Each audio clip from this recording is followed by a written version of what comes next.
Kapıları kilitli kalmış, damlarını otlar sarmış.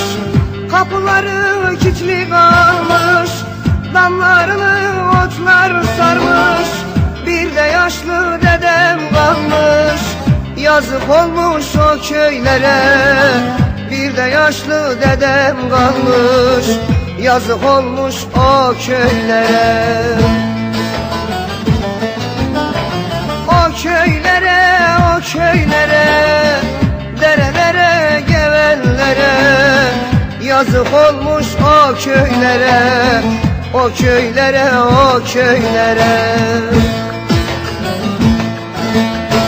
O köylere, o köylere, derelere, gevellere, yazık olmuş o köylere, o köylere, o köylere.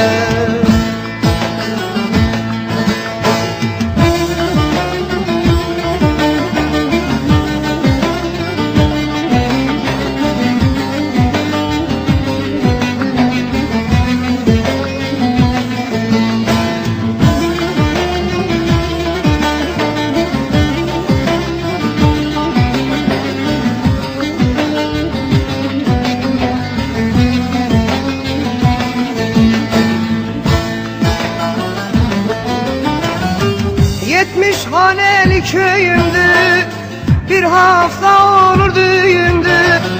70 haneli köyümdü, bir hafta olur düğündü. Gurbet yolumu göründü, yazık olmuş o köylere.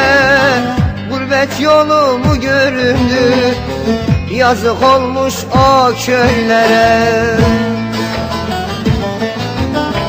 O köylere, o köylere, derelere, gevellere, yazık olmuş o köylere, o köylere, o köylere.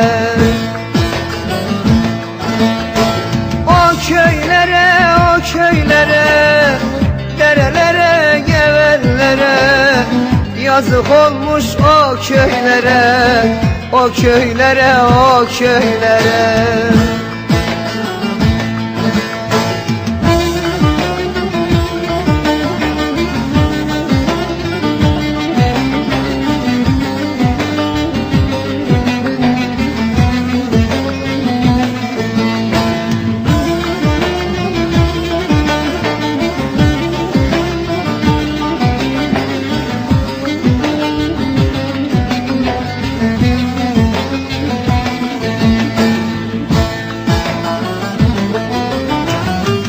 İstesem de dönemiyorum, nenem dedem göremiyorum.